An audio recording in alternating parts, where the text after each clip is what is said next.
Hi, everyone. Welcome to Bonnie's 2021 Winter Series. Thank you for being here. My name is Basha, and I'm the project manager for Bonnie's events, books, and videos. We're going to take just a few moments to introduce everyone who is helping to make Bonnie's online classes possible. As I said, my name is Basha, and I'm one of her support staff team members. I'm also Bonnie's daughter. We have Bonnie and Len. Hi, I'm Len. I'm the administrative director of the School for Body Mind Centering and Bonnie's husband these 51 years this weekend. Welcome, everybody. Happy anniversary. And Isa. Hi, everyone. I'm Isa. I'm Bonnie's son and the class administrator. Thank you for making the space to be here with us, and we look forward to sharing with all of you. And Amardeep. Hey everybody, my name is Amardeep. I'm the technical director of this program, and I'm so happy to be part of the team. Thank you. This is the dream team, y'all. In addition to hosting this class on Zoom, we are simultaneously broadcasting it on YouTube Live. If you experience any issues in Zoom, please go to the class on YouTube Live. We will post a link to the YouTube Live class in the Zoom chat in just a moment. You can also find this link in the same email that has your Zoom link. If you have not already introduced yourself in the chat, please take a moment to do so now. We'd love to know who you are, where you're from, and it's also a really nice way that we can say hi to each other before each class since we're not able to see you all. We do open every class 30 minutes early so that we can say hi and virtually mingle a little bit. If you're able to, please join us for this pre-class time together. For those of you attending the class in Zoom, at the bottom of your screen in Zoom, you have an icon called chat and one called Q&A. If you have any questions for Bonnie about the material she presents in class, please type it into the Q&A and she will respond to as many questions as she can towards the end of class. If you're joining the class in YouTube Live and have questions for Bonnie about the material she presents, please post it into the chat there. The Zoom chat for each class will be made available to all current and future participants of Bonnie's 2021 Winter Series. We do have a few guidelines for the chats. The chat is a space for sharing your experience, thoughts, and questions about the material Bonnie's presenting. Advertising your classes, events, or services in the chat is not permitted. In Zoom, if you would like to share something with the entire group, choose to all panelists and attendees in the drop-down menu in the chat before you send your message. If you would like to send a message to just Bonnie and her team, choose to all panelists in the drop-down menu before you send your message. If you don't want to see the Zoom chat pop-ups and would like to disable them, please go to our Winter Series resources page, and there's a short video there to show you how you can do that. The resource page, the link to the Winter Series resource page is in the same email that you received your Zoom link, and we will also post it in the chat in just a moment. And without further ado, here's Bonnie. Enjoy class.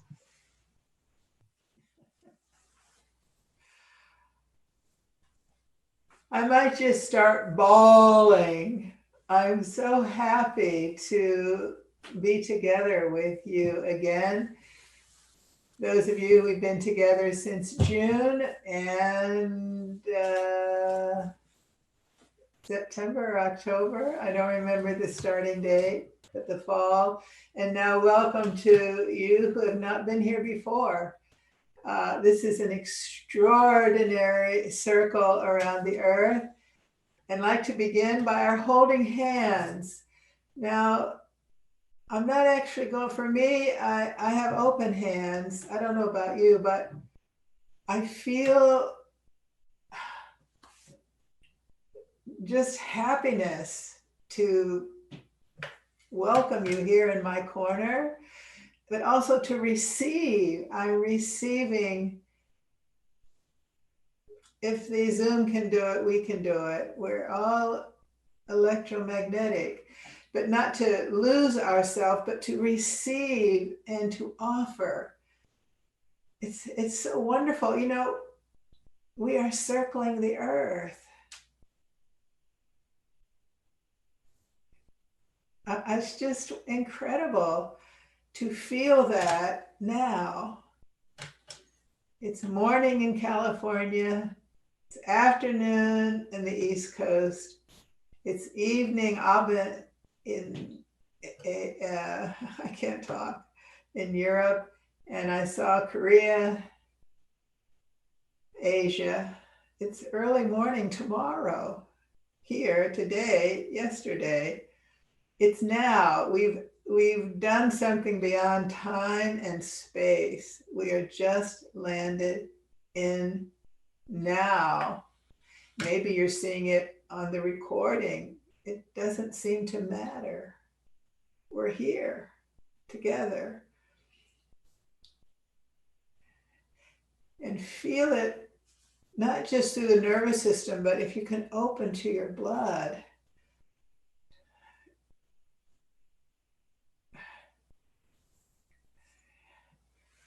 The other thing, if you're new, you could just lift your arms up as some, robot, or just let the space draw you. I can hardly stop my, thanks, 7 in Europe, or was that England? It would be 8 in Europe. Anyway, just take hold, and we're so isolated in actual touch, but we're expanded in something I never felt before. The simultaneity of time and space. All right. Take hold. Feed yourself.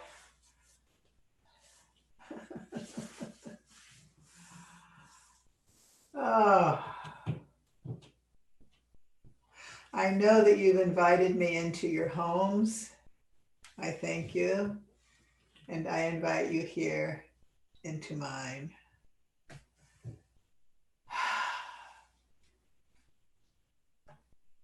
I actually woke up this morning not feeling that well, and just being in your presence, I feel energized.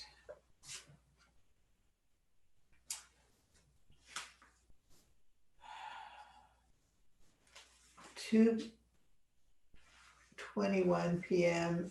in Lithuania. Thank you. Dedication. I think 4 in Korea, I'm not sure. Something like that in the morning tomorrow.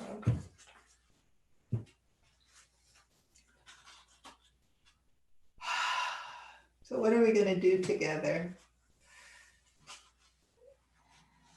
We always do the same thing, but I changed the titles. And this one is releasing patterns of stress, which we have experienced a lot this year, our whole life. And uncovering patterns of ease, which we also have in our life. In a certain way, they're the same patterns, a different viewpoint. The glass is half empty or it's half full. Which one are you? What's your perspective? And certainly hunger, financial health, children, these are real. These are real.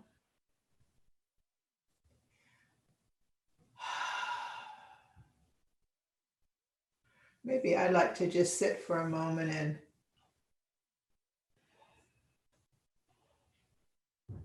absorb myself,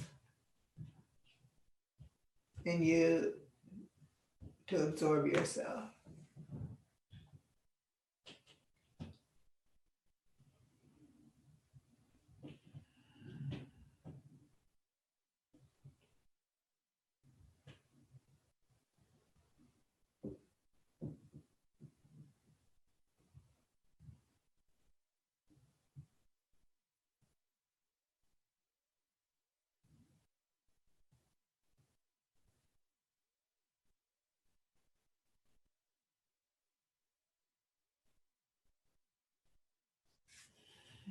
Thank you.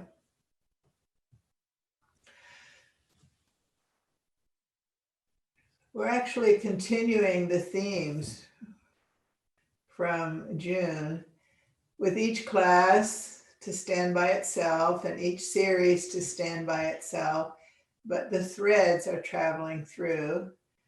And there are actually people in our community here who've been with me for almost 50 years, 40 years, 30 years. So we've been trailing the same thread for a long time. Or first time this morning, this afternoon, evening, tomorrow. In the fall series, we were looking at and exploring freeing the spine.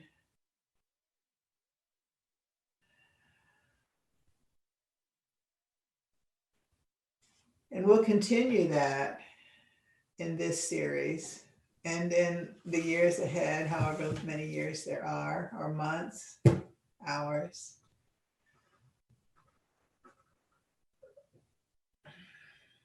When we tighten the spine, we age our body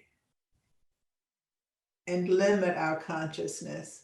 So the first thing maybe is to feel with your hands holding in your spine, and it might look beautiful, but let it go. Let your spine be free.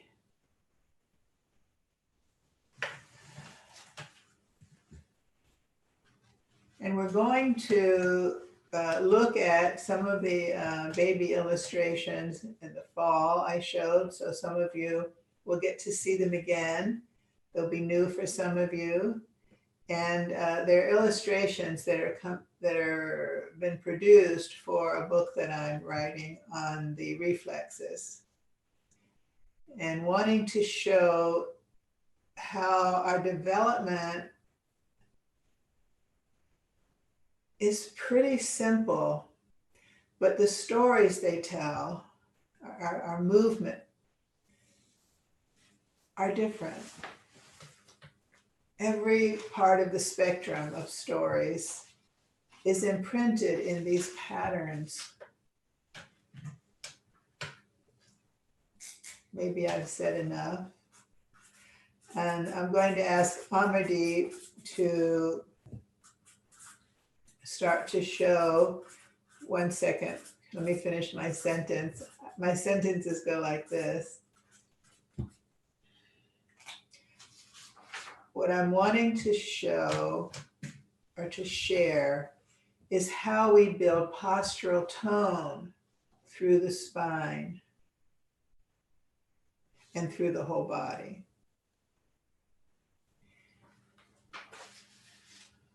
So it's not about holding the spine.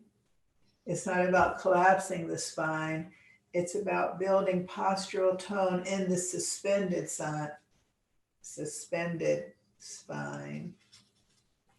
All right, Amardeep.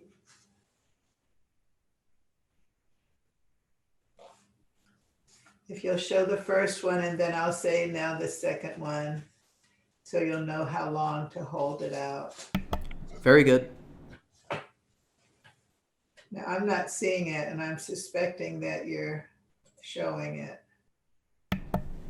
And I'm still getting used to how to do this.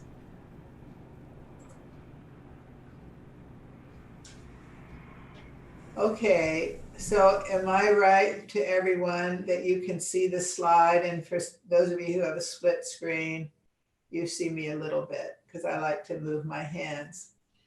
So the illustration on the left is showing how the fetus develops postural flexor tone. And this happens in the last trimester, the last 3 months in the womb. And then this power that gets built up here in the flexor tone. I think I'm warm enough to take this off. It was a little cool here this morning, but you'll see better, I think, without my sweater. I'll put it on if I get cold. So they're building up this flexor tone, this strength, not contraction, not an abdominal building of abdominals, but this total building of the core, the whole core of the body, so that at the time of birth, the second illustration, the baby, the fetus, baby, head end is the baby, and thank you for showing this next one. But hold on for a sec. So this one is showing the baby emerging. And as they're emerging with their head coming out, their feet are pushing. So the uterus is contracting, but the baby is swimming out. So I'm calling the baby, the first baby, physiological flexion, or the baby ball reflex.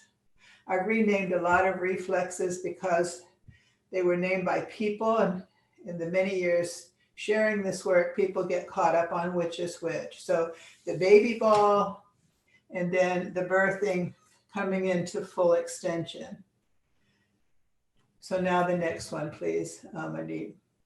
So this one is the only one that I drew. The others were drawn by Rodrigo Ahaya, a wonderful British, not British, it's a B word, Brazilian artist.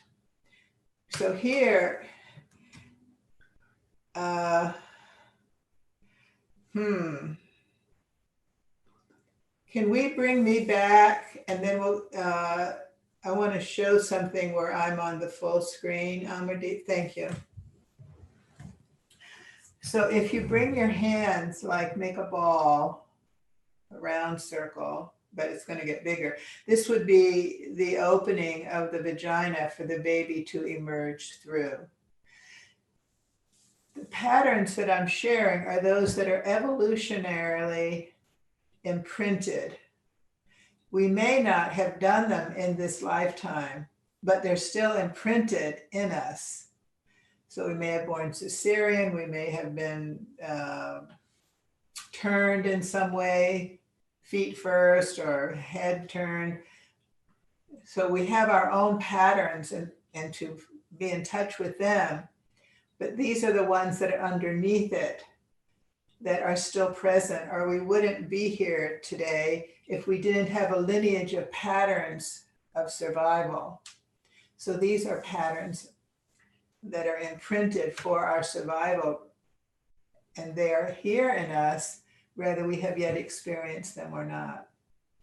So we're going back to tap this baby ball physiological flexion and the birthing reflex, which is physiological extension.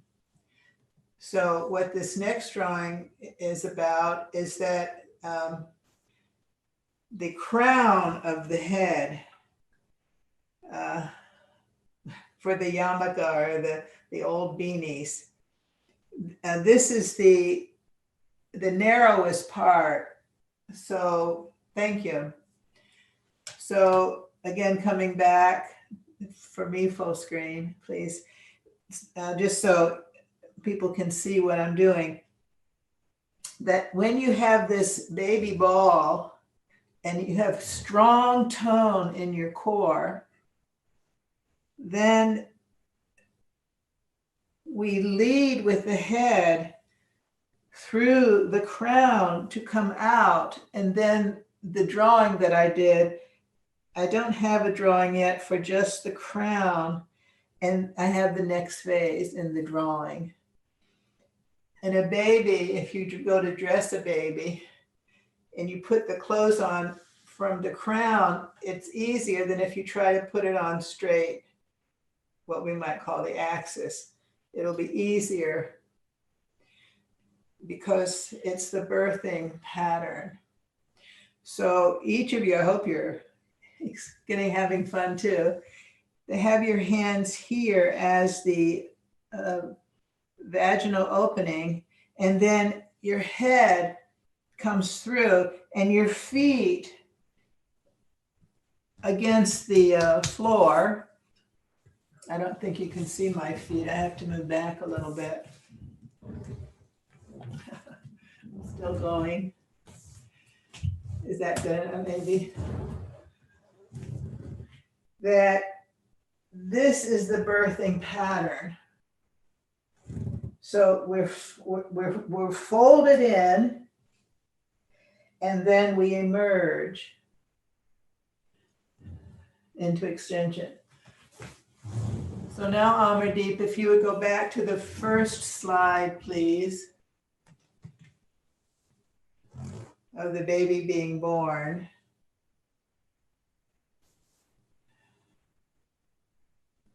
I'm not seeing it, and I suspect it. Yeah, I think Len has to toggle something on his end. Huh. Yeah. I'm in speaker view. Or maybe it's just taking a second to load. There it is. Yeah, it was just taking time. Okay. Sorry, folks, we're still learning, the old folks. So again, this baby in the baby ball reflex, and we'll explore that today also, more detail than we did in the fall, and then the birthing.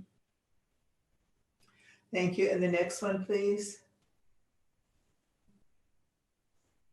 So the baby emerging, they've already come through the crown of the head, and the forehead has now come through to the nose. All right, the next one, please. So this is an illustration of the baby on the left is a full-term baby. The baby has received the compression of the last 3 months in the womb and has built up this incredible postural tone in the front of their body. So even if they're upside down, they're still going to be pulling in to the center. And the baby on the right is a premature baby. They didn't bake enough in the womb. And so they didn't have the resistance to build this postural tone. So they're going to need help. And some of you are that baby. There are enough people here in this community that will have experienced this and will need help to go back to build a postural tone that's not just a contraction and restriction to circulation and fluid movement of the belly. We'll go into that more. So we can already see that the baby on the right is going to have more stress. There's going to be more stress because they don't have the strength to meet the stress that will occur without local contraction and local posturing. All right, next, please. So these are full-term babies that remain in flexion on the belly and the back. This postural tone will give them the resistance to then extend out instead of extending out without that counter rooting into the core. So play with that for a moment yourself. I'm looking at you. I can't see you, but I know that I'm there. I'm looking. I'm holding the space for you, even though I can't hear you or see you. So if you release the tone, we call that collapse, then when you extend, there isn't the strength of it. It's just it's a movement, but it doesn't have the same extension of self. I get carried away. If you contract your muscles and reach out, it's not the same thing than if you build your postural tone and then you reach out. We're going to be exploring that after this series. Not the whole series of slides. Okay. Next one, please. Yeah, I saw I stutter sometimes. I get excited. There are many different ways to be born, and someone mentioned a breech birth, that's different than being born early. And so there are lots of variations, and I'm going to just set that aside for now. And that's something hopefully you can also explore as we go through this whole story. So here we have the baby in a baby ball, nursing. And that's, again, I have to stop talking if I'm going to stutter. That this baby ball is also developing the strength of the digestive tract, so that a baby born early, or for other reasons maybe, has this low tone. The babies that I have known, and I don't know all babies in the world, also have difficulty with bowel and nursing, because they haven't built up the strength into the mouth and into the gut. So this is an opportunity here to see how this baby ball physiological flexion plays out with nursing, and to hold the baby in the baby ball. Now, if the baby is bottle fed, and many of you were, or you also had babies, you bottle fed them. If the bottle is held next to the nipple, the mother's nipple, or the father, or the older sibling, or the grandparent, the baby can have the same experience of searching, grabbing hold as the baby at the breast. A difference will be that the baby at the breast, the mother's nipple elongates to the soft palate, and the sucking mechanism is different. It's more pharyngeal, more in the back of the mouth, where a bottle nipple is more cheek, it's smaller. So it creates a different development. On the other hand, the one that has come through the eons is still present, even if you had not experienced it as yet. Next one, please.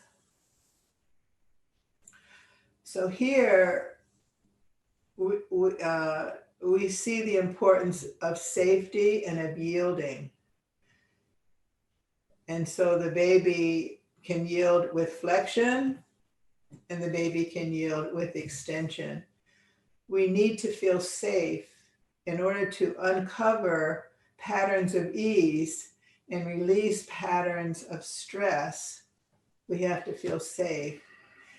And a major way of feeling safe is that we know how to yield, not to collapse, but to have tone and to yield and be met. And we'll be looking at this further also. Aren't these beautiful illustrations? Next, please. So here we see mom giving the baby, not at the top of the head, although it could be there, we'll see another one, but at the back of the head, that the baby can shift very early between flexing and coming in into the flexor postural tone and then extending out. So the flexor pattern we are developing around our core in the womb, our sense of self. And as we emerge, we are opening to the outer world and to a whole new era. Era is not the word I actually wanted. A whole new realm of existence. So here you see the baby in playing with this flexor pattern into self and then out to mom. Okay, next please. Here is a little bit older baby, and within the first 3 months, the same pattern, giving the baby contact with the crown of the head, the back of the head, and the baby from self internal focus emerging to the outer world and to outer focus. And we will often, we could say this baby is more parasympathetic on the left and moving into sympathetic on the right. The first one, blood moving toward the digestive and respiratory organs, and in the parasympathetic, more vagal. It's not, we often say vagal stimulation, but the vagus is 80% sensory. It's only 20%. I read that. I don't know if that's true, but I read it. And experiencing that it's receiving information of self, internal, where the sympathetic sends blood to the skeletal muscle, skeletal, muscular, fascial, ligament, tendon system. And we move out into the world. It's not only fight, flight, and freeze. That's a perspective. This is the natural moving of blood into the movement, how we move through space. I want to say something, so just pause. I'm pausing to get my thought into words. I said that in the parasympathetic, vagus, sacral parasympathetic, blood is moving into the digestive and respiratory organs. But before there was a nerve, there were the organs already. So we could also say that cellular awakening of the digestive and respiratory organs informs the vagus. It informs the parasympathetic system. So our modern culture comes down, top down from the nerves, but it's actually development is from the organs to the nerves. Then when we look at the skeletal muscular system, they are informing the sympathetic system. It goes in both directions. But the skeletal muscles do not have innervation as they're developing. They develop and then they receive stimulation for movement. So we in BMC are actually exploring more the bottom up, and we also explore the top down. So this mother giving the sensation to her baby, the baby emerges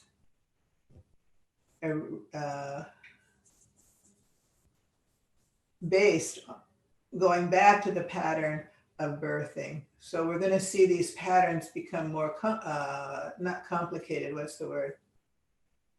Maybe complicated, but they're going to become more differentiated with development.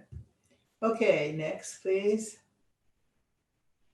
So here we have a newborn baby on the left, and we have a baby 11, 12 months old. Everybody develops differently. Even in the embryo, they can be a day or so, hours difference in how we develop. So when we say a baby does this, or a fetus does this, or an embryo does this at a certain time, it's just to help us realize the sequence. It's not what we actually do. Some people will, but probably most people won't. Anyway, and this has to do with when you put a newborn, hold a newborn up so that their feet, in this case, just the one foot is touching, the baby will extend. It's the birthing pushing out of the womb. But if you see, the energy is moving headward. Even the one foot has left. And the arms, can you see me? I hope that and do this with yourself. The arms are not extending. This is an extension of the axis. Get my feet together more. It's an axial building of postural tone. And it'll be recapitulated at different times. So you see this baby at about a year, could be before, after. Her arms are still in that early pattern. So in the birthing pattern, the baby ball and the birthing and the crowning, it has to do with my feet are wide, but I'll fall off otherwise. That has to do with our axis, not with our horizontal, but with our vertical axis. So in the fall, we were looking at how do we maintain a free, suspended spine. And now we're looking at how do we build the strength of the spine that does not include the arms at this first stage. So do that yourself. Most of you, if you're on the bed, that's fine. If you're laying down or sitting, that as you push with the feet and you crown with your head, that your arms are not out here. They are gathering in toward your spine. Okay, Amaddeep. Now, here's a situation that's causing a baby stress. The baby on the left is a low tone baby, and instead of having this positive supporting through the hands, they're what's called propping. So if you have a table or something in front of you, I have the ball here or a chair, that you just stiffen the arms. And a number of you have said that you're explore yoga, teach yoga. You see this, people doing this propping. They're not feeling the surface and moving up from the surface. They're moving down and locking the arm. They'll say, well, how should my elbows be? Or where should my hands go, etc. It's a local action rather than this early connection here. And then we'll explore this also. So this baby with low tone should not be sitting. They need to be developing their core strength, not by exercise, but by actually being given resistance and guidance through the fluid system of the body. The interstitium is called now, the fluid of the interstitial, the area around the cells. We'll look at that also. The baby on the right seems to have pretty good tone. You see the difference in the two, but the baby was sat before they developed all the patterns for sitting. This baby did not sit itself. This baby was put in sitting, and then they had to even notice the hands, they're not open. The other baby, the hands are open because of low tone. This baby's, they're closed because of high tone. And looking at these two illustrations, what is the psychological implication here of the basic pattern being established by simply sitting the baby? Neither one of these were ready. And you could write, if you want, in the chat, what is the quality that we're training the baby on the left emotionally? And what is the training that this baby on the right is receiving emotionally? Do we have any others? I don't remember, Amaddeep. Any more babies? Is this the last baby one? Yeah, that's the last one.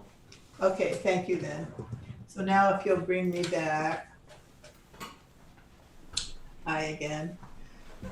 What are we going to do with this?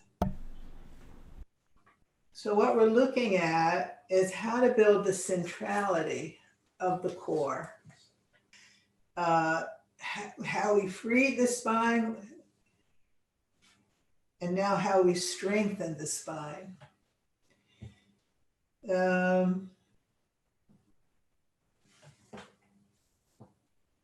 I think we're going to go now to the breathing pattern, which some people found it difficult in the fall. I'm going to bring it back again.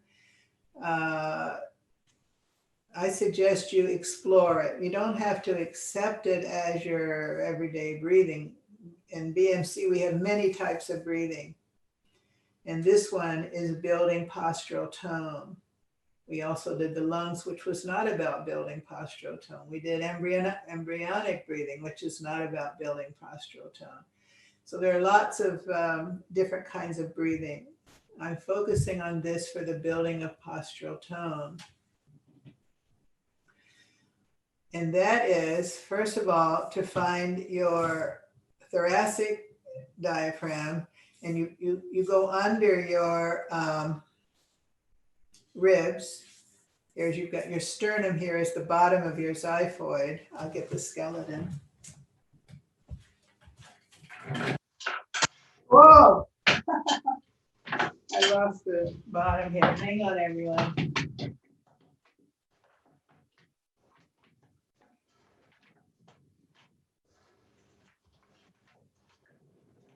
Then I'm standing, if you can do the camera.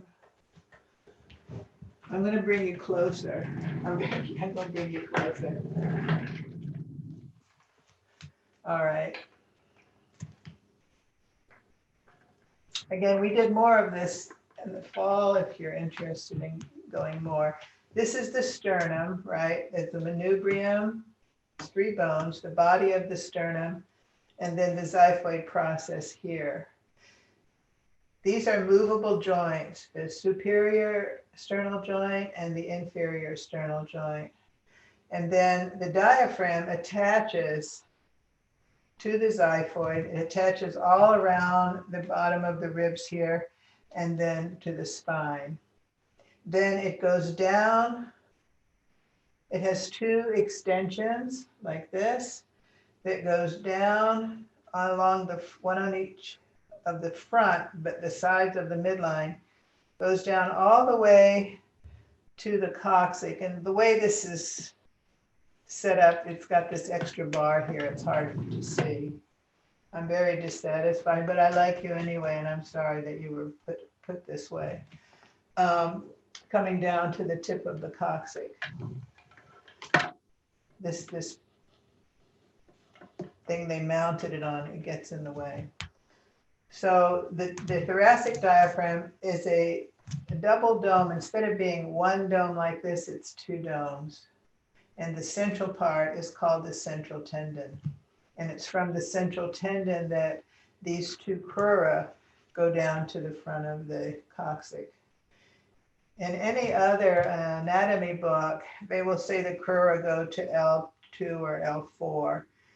And that's because most people don't realize that the crura go to the coccyx. But in the more than 40 years I'm exploring this, I never met anyone who didn't have the crura to here, but they didn't know it. All right. Well, I might as well say the rest. I have to get something I don't have, sorry.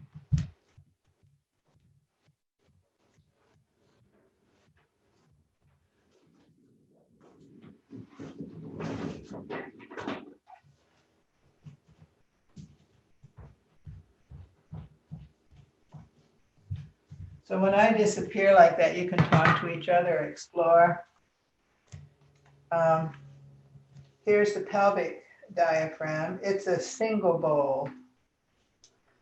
Remember, the thoracic diaphragm is a double dome. This is a single dome.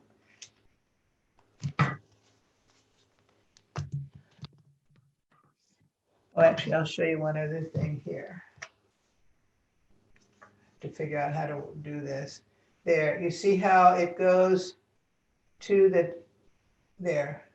It goes to the coccyx, it's coming off the coccyx. It's also coming off, it doesn't show it here. I can't show you. It would be coming off the pubis. There. The pelvic diaphragm comes off of the pubis, the ischium, and the, what's the other one? Ilium. Comes off all the bones of the pelvis. This pelvis is easier to demonstrate with because it doesn't have a pull up its ass, sorry. When you have a pelvis without it being, you can't see me. You want to see my butt sticking out. That if you don't tighten your back, your sit bones are going to be underneath you. They're not going to be back like that. if you can at any point have a pelvis, it balances on the sit bones. Here, you'll fall over. So where am I? And I want to be sure we have time to do all of this. So this pelvis is way off. So we have the thoracic diaphragm here. We have the crura to the coccyx. Then we have the pelvic diaphragm and the pubococcygeus from the pubis to the coccyx, the pubococcygeus, embryologically is a continuation of the rectus abdominis. They have the same origin, and they're only separated by the connection of the bone. And then you have all the abdominals, lumbodorsal fascia, quadratus, lumborum, is that the right word here? Anyway, there's this whole diaphragm that I call the unified diaphragm. And so now, Amardeep, if you would show that illustration, please. So we'll have all the images.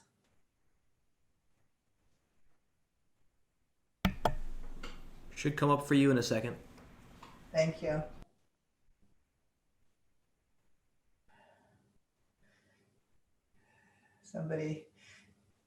Somebody asked while I'm waiting where the ilium is. This is the ilium. This big part, the fan of the pelvis, is the ilium. The ischium would be the sits bones, and the pubis is the front. I'll show that after I'm on full screen.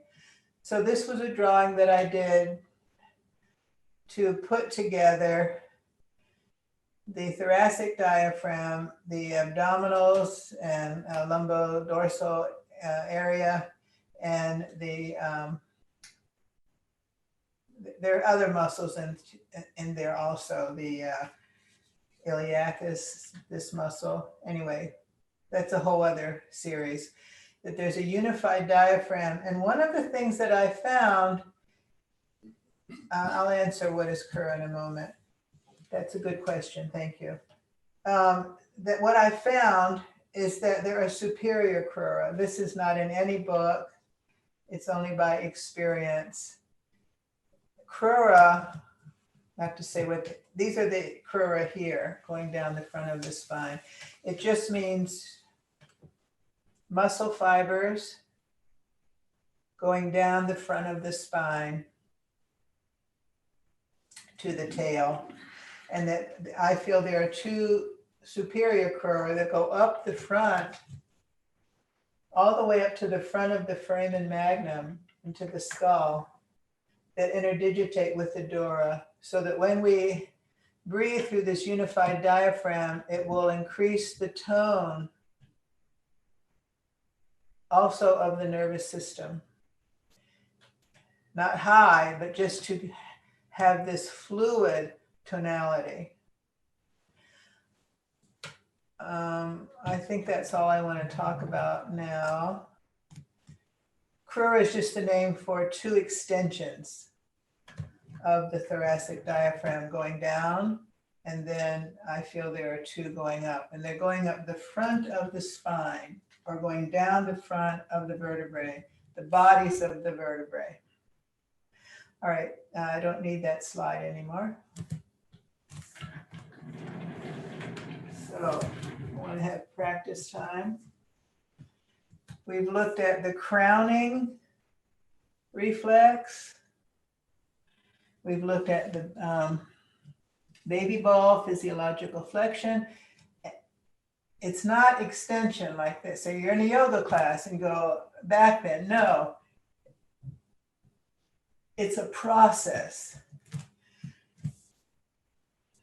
But first I want to get back to the breathing, of building the tone, so that this week, those of you who've been here all along can continue. I continue it because it's helping me stay young. So since I saw you last, I turned 79. And I still want to have the energy of this postural tone and not holding my muscles tight or dropping them out. So it is not the only way to breathe. You don't have to do it, but to make sense of where I'm wanting to go with this, it would be helpful if you explore it, if it interests you. No testing. I started here. As you go underneath your ribs, and if you cough, you don't have to make a big cough, you can push out, it'll push out naturally. When you cough, you pull it in, like when you cough, then it's going to be a pattern of stress. And I see that with asthma and also the other one, maybe somebody can write it. Chronic pulmonary obstruction, something like that. Then the cough, the diaphragm is going in instead of out. So you can play with that so that you don't have to remember what Bonnie said. Whatever I said, I change my mind all the time. So it's useless. So cough going in like that, you're not stuck there, but it's a pattern of stress. And then cough, where you utilize all of your diaphragm spreading. So when we inhale, the diaphragm is a dome. I'm going to do it as a single dome, but it's a double dome, but my fingers don't bend that way. That they'll knit together here and they'll widen around the outside. So play with that. When you inhale, when you're coughing, you're exhaling. And then when you just have an easy exhale, it won't move this much, but this is another way to breathe. The skeleton doesn't breathe.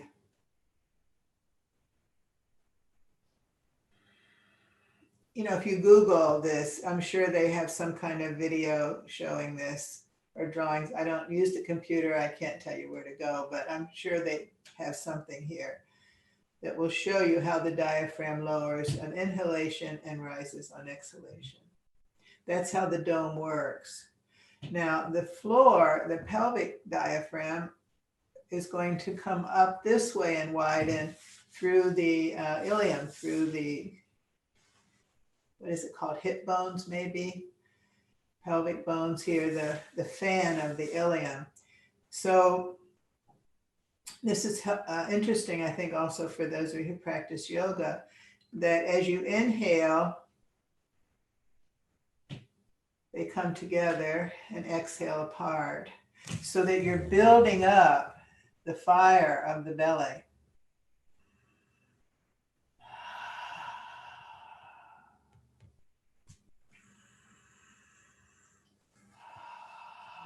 I'm making noise. Normally I keep my mouth closed, except when I'm talking.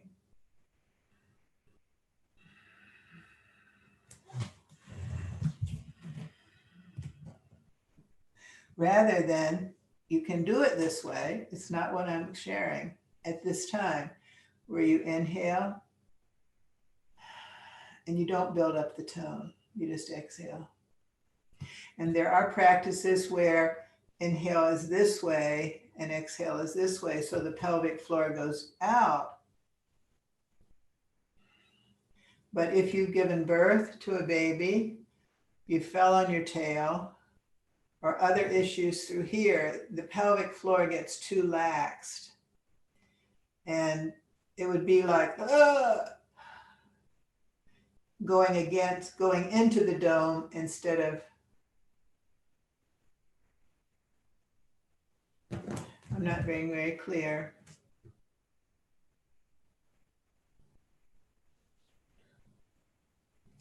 I have to say another few things. We have our coccyx, the tip of the coccyx. On the inhalation, it swings out in this way of breathing. Another way of breathing, someone could bring it in. You can do many other things, but this is about bringing your tail out like a dog or a horse that's so proud, or a cat that goes around with a high tail, versus a dog that's like this.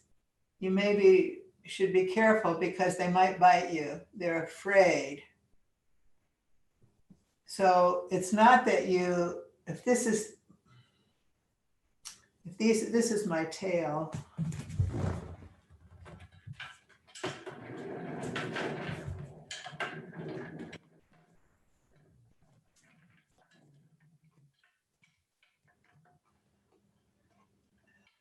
You see this? It's white against white.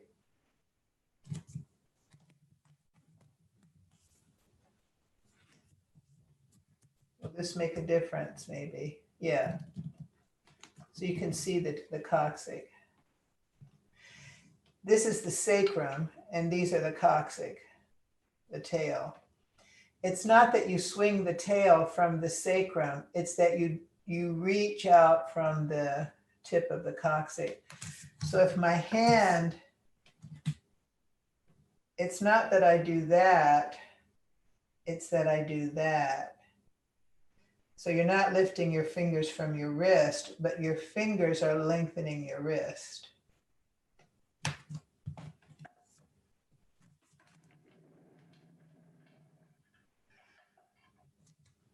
So where are we?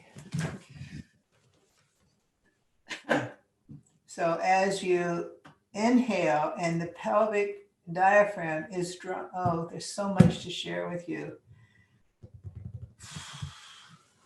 To get us on the same page. I'll ask Basha to put some of the illustrations that I did for the fall on your account, so you'll have them, even though it's, yeah, we're not going into as much detail, you'll have them. When you look at the pelvis, I guess from here,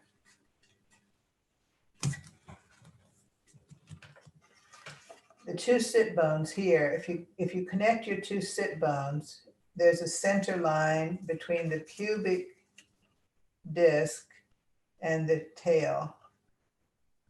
So you have a horizontal axis and you have a vertical axis. Where they meet, there's a body called the perineal body. And the perineal body is in the perineum. The perineum is the bottom here. And that's where the middle body of the embryo originated.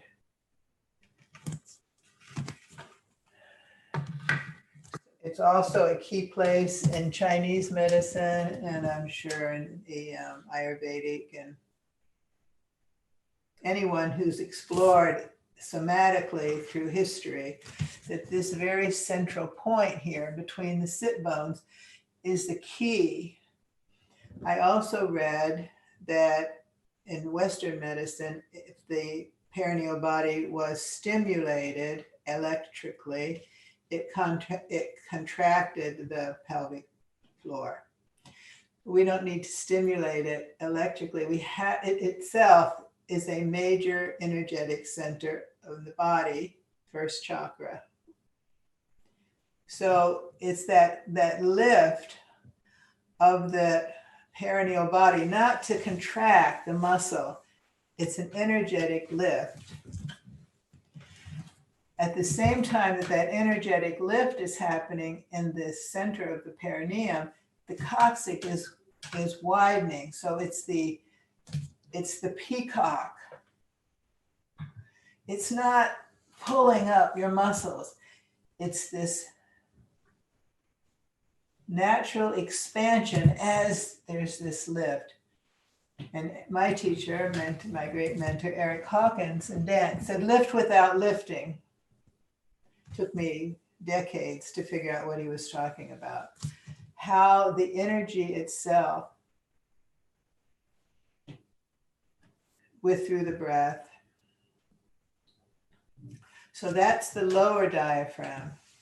The thoracic diaphragm has the xiphoid process. That little bone at the bottom is the tail of the front of the body. This is the tail of the back of the body. So it expands on the inhale also. So many of you, I will say many of you, have this pulled in. And you may also have other ribs pulled in here. And I feel that happens at birth when the baby's first breath is a gasp.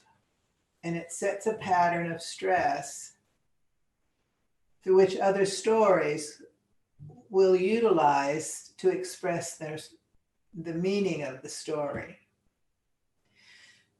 So when you were coughing, to feel how this expands, put your hand on the xiphoid process and push it out. Now mine was very tucked in, and it used to be painful for me to take a deep breath in my 20s. But now I can luxuriate in this movement. I'm moving my xiphoid. I don't know how much you can see. You can tell I'm moving. Might look like I'm pulling in and out my stomach, but I'm pushing this in and out. If you read the literature, it will say that this joint fuses in the 40s. But I have met so many people, and you can free it again if it did freeze. But it requires how you connect it to your breathing, because the breathing is a pattern that's as deep as we can go, and there are so many ways to do it. So expanding here on the inhale, expanding the tail, but bringing the central tendons toward each other on the inhale and out on the exhale.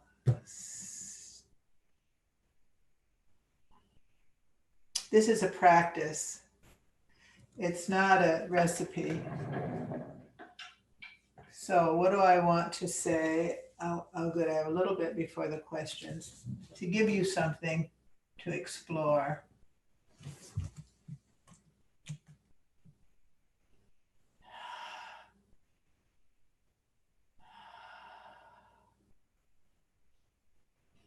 The diaphragm's coming together in the center and widening.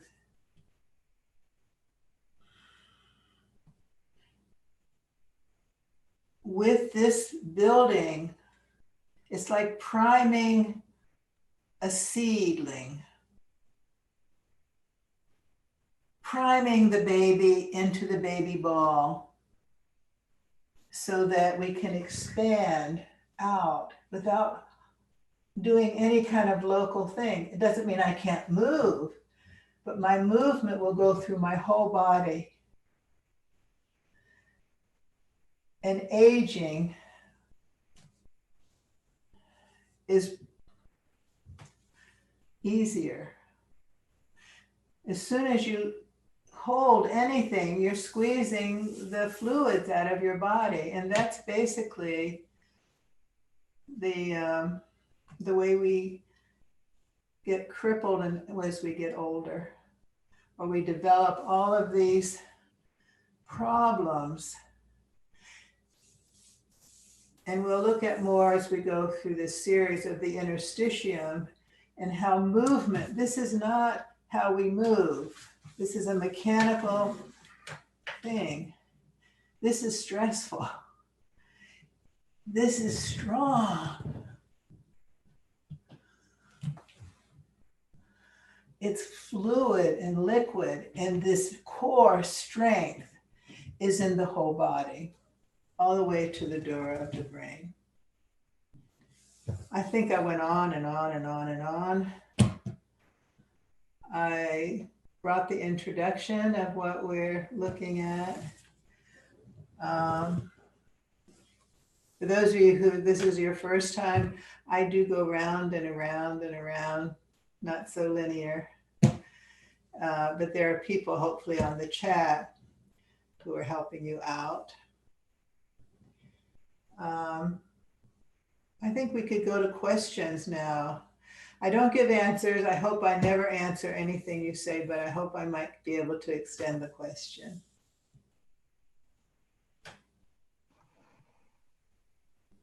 Thank you. Yes, I'm glad you brought that up. I just want to say one of the reasons why we suggest that people ask their questions or share their comments in the Zoom chat with all panelists and attendees is because there's so many people in the chat who are wonderfully knowledgeable and experienced and are helping out and sharing their own experience in it. So before you send your questions in the chat, if you would like the chat helpers, chat fairies, to would like some support with that, then please choose all panelists and attendees. We get to as many as we can, but there are many more helpers than there are on the team to respond to the questions. Okay, there have been some questions about babies who maybe didn't have the opportunity to build tone in the womb, either because they were underweight, premature, or born through C-section. Can you say something about that? Yes, there's a very big difference from my experience. Again, I'm speaking from my experience. The baby that's born early literally has not built up this tone. The baby who's cesarean has had, if they're full term, has had a chance to build up the tone. It's just that they haven't had the experience of birthing themselves. They were pulled out instead of feeling how to do it with me. Otherwise, I have all the fun. They have not experienced how to reach into the world by themselves. That pattern is lying dormant. They also have not explored how to push themselves out, how to take this strength into the world. It's like they're here and the next thing, they're here. My God, what happened? Who done it? It sets up a pattern in itself to carry the stories. A baby that's born feet first, the feet come out and it's like, I got here. How did I get here? It's different when we search with our head. And usually then when the baby first crowns, they don't just pop out. They're there pushing against the pelvic floor, pushing and then all of a sudden, oh my God, what is this? This hasn't come out yet. This is like, some babies might push out, but usually the shoulders stop the baby and you have the head.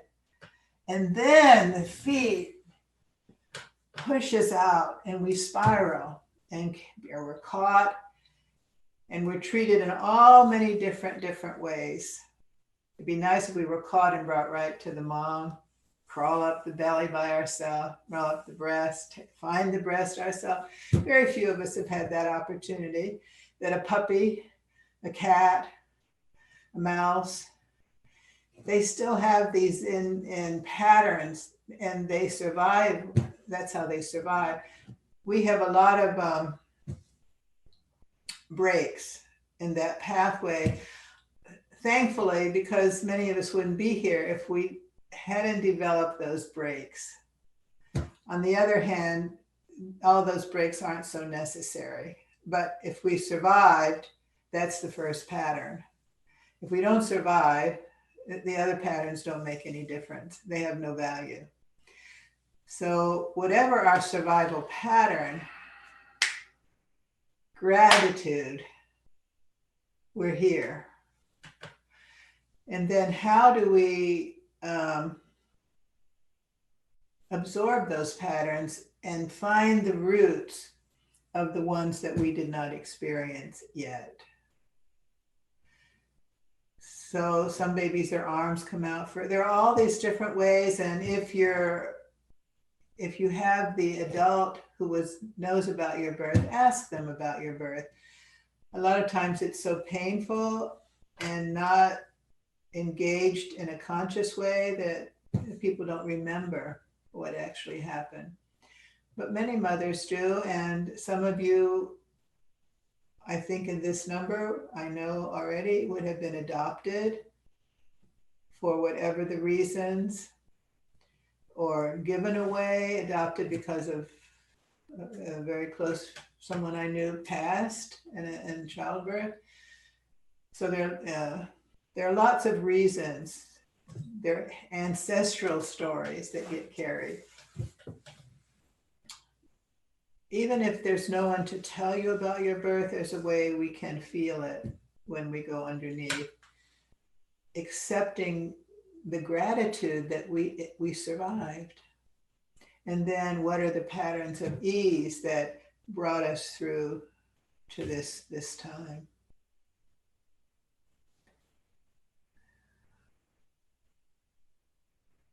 Is there anything else? Yes. You were frozen for a little bit when you were showing the lower spine muscles. Could you show that again now so that people can see what you were pointing to? The lower spine. When you were with the skeleton, talking about the crura? About the unified diaphragm. The crura. I'll just go through the spiel and use the chat to let me know if that's what you're talking about. Well, let's just hang on 1 second. It actually is, it's frozen again at this moment. So let's wait a moment. There we go. Now we're back. So now you can show it. Thanks for letting me know, because I can do whatever is helpful. Okay, we're ready. Let me see. You know what? I actually have another picture, if I can get it really quick. No, I think I'm going to put the pictures, instead of taking this time, in your account. Ask Basha to put them in your account. And again, I wish there was some way I could fix this poor pelvis here. So the thoracic diaphragm is like this. It comes quite high, and it's attached. If I look at the camera, my hands have to go in the other direction. I'm touching here, the xiphoid, and it goes up. The central tendon is higher, and then it attaches here as well. So it's going like, it's not separating, but it's moving in here. Then the crura are coming down, these two muscular, fascial, there's muscle fibers as well as fascia. They go down on either side of the midline along the front of the bodies and the discs of the vertebrae. And then forget this pole thing. And then they go down along the front of the sacrum and attach, I can't see it very well. Anyway, attach to the tip of the coccyx. I also, for now, just feeling this whole area is one continuous structure. You also have the quadratus lumborum. Sometimes I forget the names of things here. You have the lumbodorsal fascia. You have the rectus abdominis coming from the front of the xiphoid and the sternum there, and then coming down to the pubis. And then you have the pubococcygeus coming from the tail to the pubis. And you have the transverse abdominis. You have the obliques. You have just all this incredible, what I'm calling the unified diaphragm. And I want to get a ball. I realize that would be very helpful. Hang on.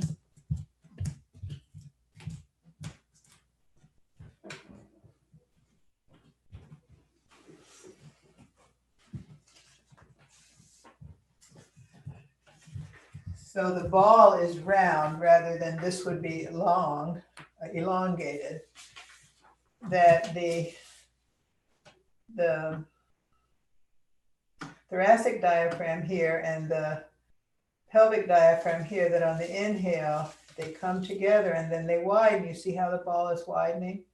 And then they release on the exhale. Someone said, what is a Kegel? A Kegel is a doctor, Dr. Kegel, K-E-G-A-L, I think. And he lived, at least in the 50s and 60s, he was doing research. And what he discovered was that when women, in particular, he did a lot with women from childbirth and aging, lost urinary continence and sexual issues, and that he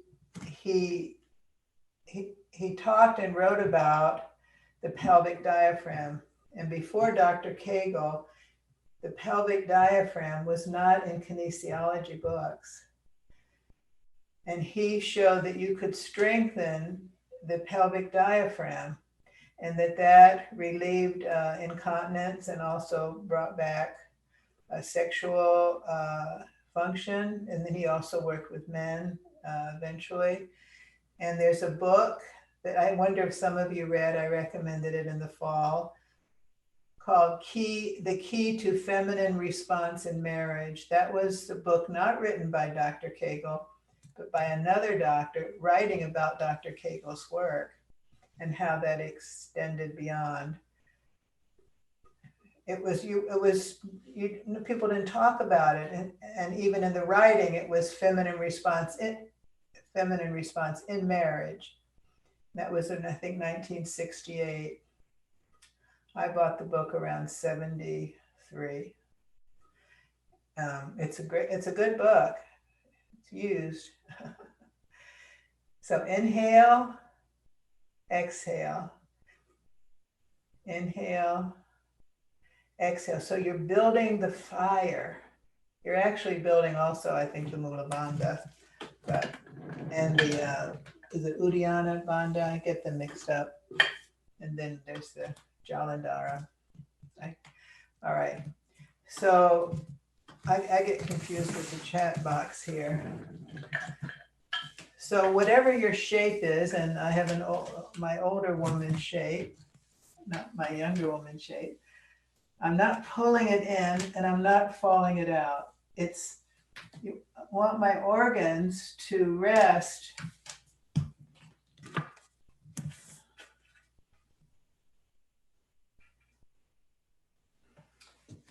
in my pelvis.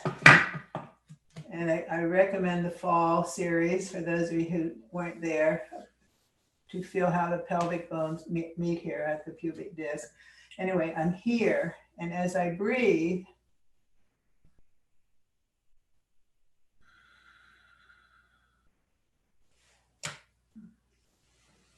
I'm not doing, it's inside. It's a vertical breathing.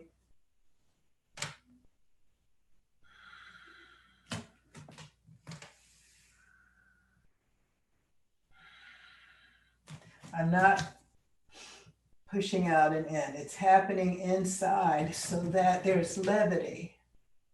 If I hold my stomach in at my age, I can't jump anymore. I don't have that kind of vitality. But inside, I have the vitality. And that's what I'm wanting to share. A lot of this is about aging, as well as how you do yoga or dance or psychology. How are you comfortable? How do you maintain your fluid? How do you maintain your strength? How do you maintain balance? All right, I've got on my little thing. Any other question, Basha? We have time for one more question. Today you used the words pelvic diaphragm, pelvic bowl, and pelvic floor. Are you using those words interchangeably, or are you speaking about different structures? They're interchangeable.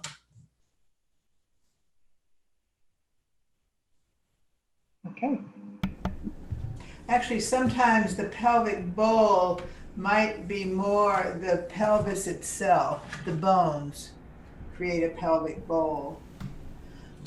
But I will use pelvic floor and pelvic diaphragm synonymously. I also would point one other thing, because I know we're running out of time. When the pelvic floor has become loopy,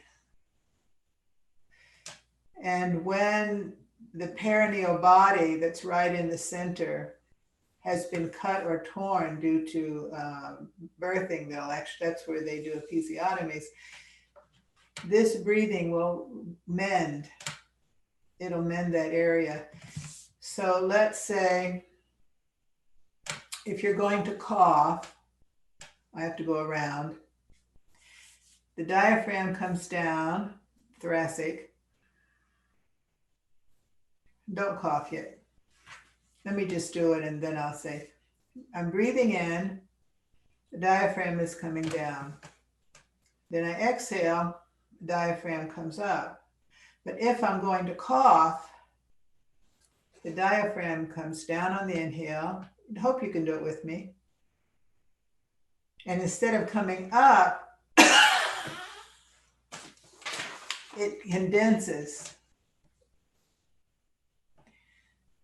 So the same thing is true for the pelvic diaphragm.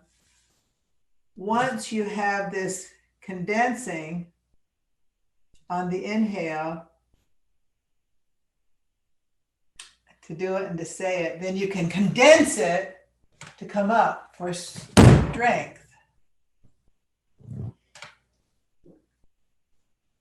So when you the first part of getting this together is just this simple inhale, exhale, exhale. But then once you build up this just easy, I'm not inhaling and exhaling, I'm moving my diaphragms, but it's separate now from my breathing. I'm breathing in and out, not in sync with the movement. But then I can condense on the exhale and really increase the tone.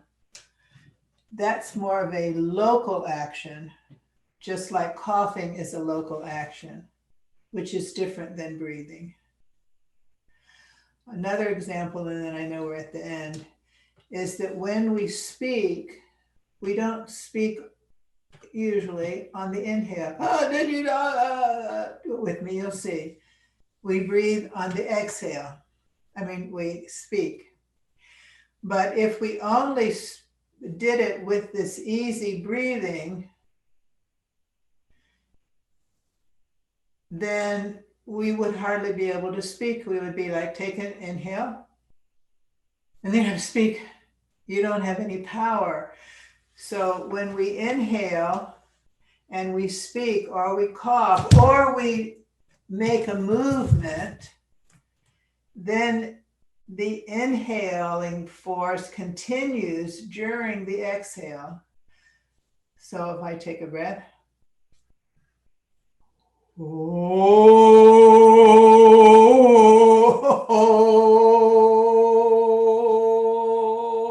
I'm maintaining the tension of the inhale while I'm exhaling. Do it.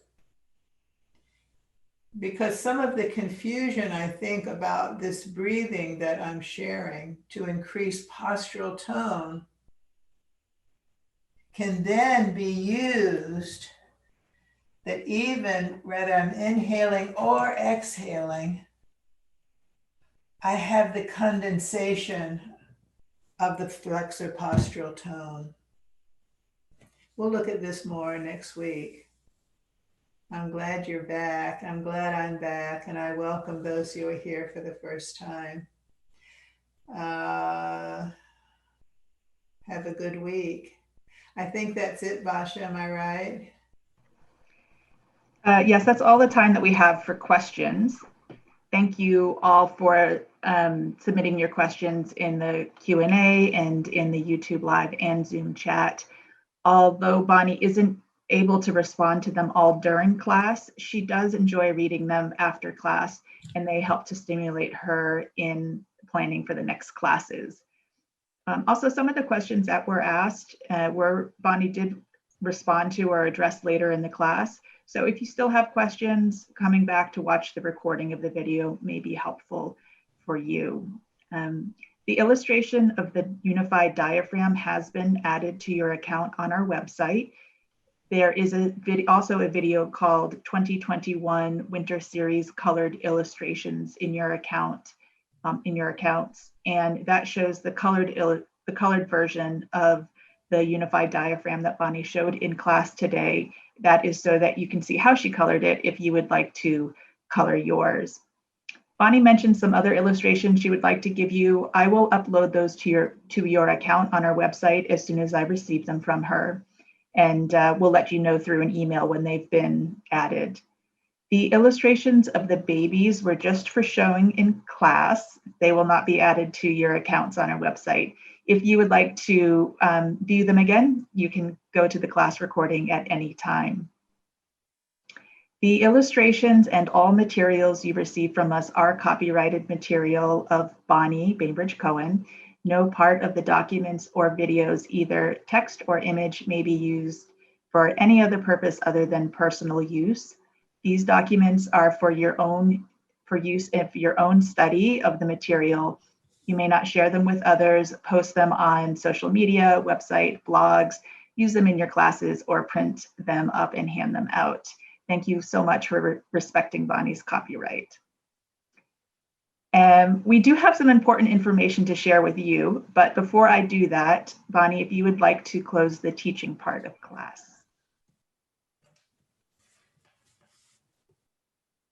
We're here.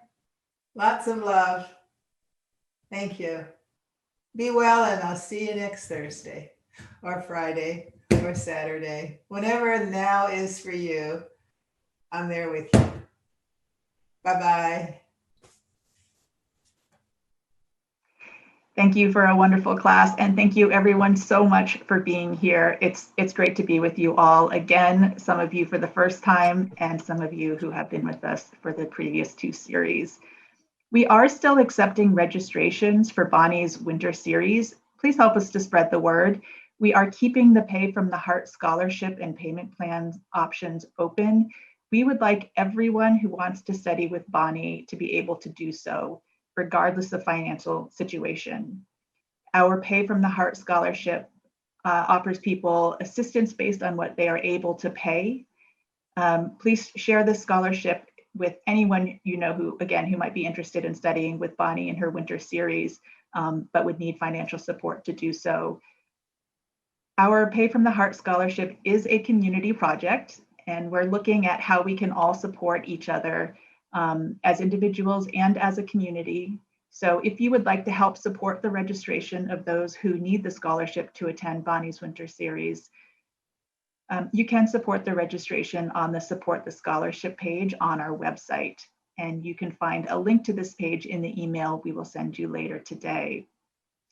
This class is being recorded, and the recording will be made available to everyone who registered for the winter series. The recording will be made available through online streaming on our website, and participants, that's you, will have unlimited access to it even after the winter series is over. The class recordings will stay in your account indefinitely. And there were some questions in the chat I noticed about wanting Bonnie to repeat some of the explorations that she did today on breathing. You can always go back and review that through the class recording. We will email you when the class recording is ready. It typically takes us 1 to 2 days to have the video of the class ready for you. English language captions will be added to the video when we receive them from the captioning company. If you're interested in deepening your understanding of the material Bonnie presented, we do encourage you to watch the class recordings, even if you've attended the live classes. Study groups. Study groups are being organized around the material Bonnie presents in her winter classes. If you are interested in connecting with people facilitating study groups, there are two ways to do that: through organizations offering School for Body-Mind Centering programs, and through Body-Mind Centering Association professional members. More information about how to connect with facilitators offering study groups can be found on our Winter Series resources page. We will add this to this list as more study groups are formed. We will include this information and a link to the Winter Series resources page in the email we send you later today. Please note that we are not running these study groups. They are being offered by organizations and individuals outside of Bonnie's office. So you will need to contact the person or organization that is hosting the study group directly with any questions. We will let you know how to contact those offering study groups, but we are not involved with administering them. The Winter Series resources is a page that I will I will mention many times during this series.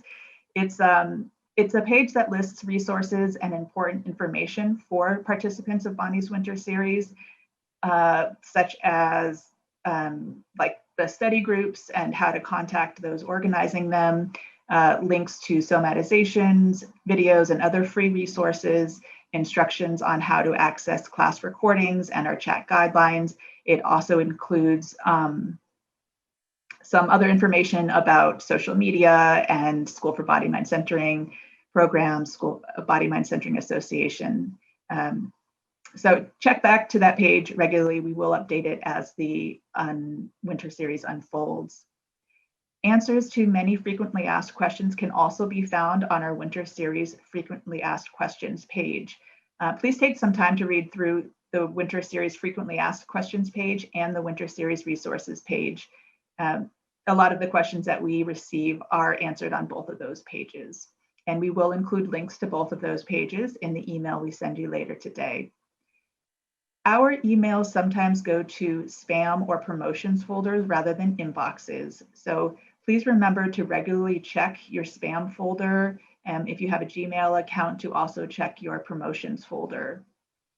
We want to make sure that you get all of the information that we send you. Now that the Winter Series has started, we will be sending you at least a few emails a week with Zoom links and post-class emails with important information in it. And that's it. That's all the announcements for today. Thank you so much for being here. What a wonderful start to Bonnie's 2021 Winter Series.